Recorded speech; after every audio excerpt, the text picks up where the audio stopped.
সরকার বিরোধী আন্দোলনে উত্তাল ইন্দোনেশিয়া। এ যেন ৫ আগস্টের বাংলাদেশ, যেখানে বিক্ষোভকারীরা রাজনীতিবিদদের বাড়ি লুট করেছে, আগুন ধরিয়েছে ভবনে, এমনকি পুড়িয়ে দিয়েছে সংসদ ভবনও।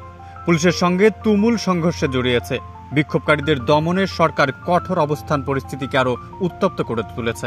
কিন্তু হঠাৎ কেন উত্তপ্ত হলো ভ্রমণ স্বর্গের দেশটি? জীবনযাত্রার ব্যয় বৃদ্ধি ও রাজনৈতিক অভিজাত শ্রেণীর প্রতি ক্ষোভ থেকেই ২৫ আগস্ট রাজধানী জাকার্তায় প্রথম বিক্ষোভ শুরু হয়।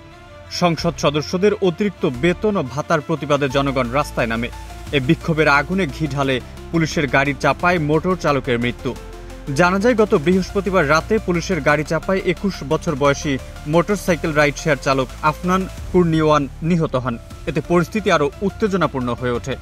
এ ঘটনায় প্রেসিডেন্ট প্রাবো সুবিয়ান্তো এবং পুলিশ প্রধান ক্ষমা প্রার্থনা করলেও জনরোষ প্রশমিত হয়নি, বরং আন্দোলন পশ্চিম জাভা থেকে বালি ও লম্বক দ্বীপসহ সারা দেশে ছড়িয়ে পড়ে। সরকারের তথ্য অনুযায়ী সোমবার পর্যন্ত অন্তত ৭ জনের মৃত্যু হয়েছে।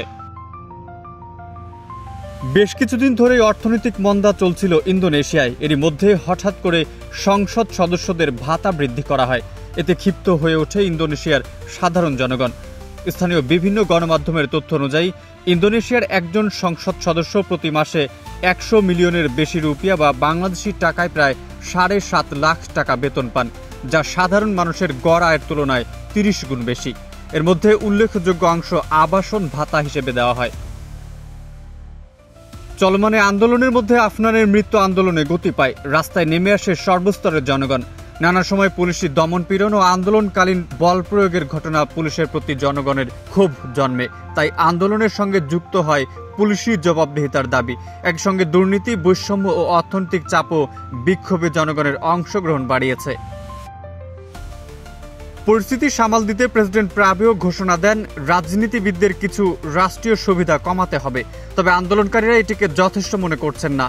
অল ইন্দোনেশিয়ান স্টুডেন্টস ইউনিয়নের সাবেক কেন্দ্রীয় সমন্বয়ক হেরিয়ান্ত সংবাদ মাধ্যমকে বলেন, এটি সঠিক দিকের পদক্ষেপ হলেও মূল সমস্যার সমাধান নয়। অন্যদিকে সহিংসতা মোকাবিলায় প্রাবো সেনা ও পুলিশকে কঠোর ব্যবস্থা নেওয়ার নির্দেশ দিয়েছেন।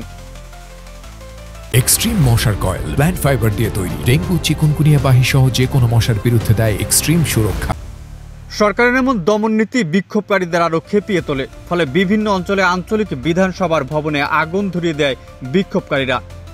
মাকাসার শহরে স্থানীয় সংসদ ভবনে অগ্নিসংযোগে ৩ জন নিহত হন। রাজধানী জাকার্তায় বিক্ষোভকারীরা আঞ্চলিক আইনসভার সদস্যদের বাড়ি লুট করে। এ অবস্থায় প্রাবো চীনের পূর্ব নির্ধারিত সফর বাতিল করেছেন। সংকটের মধ্যে সামাজিক যোগাযোগ মাধ্যমেও প্রভাব পড়েছে। ইন্দোনেশিয়ায় সাময়িকভাবে লাইভ স্ট্রিমিং বন্ধ রেখেছে টিকটক। এ যেন বাংলাদেশেরই অন্যরূপ।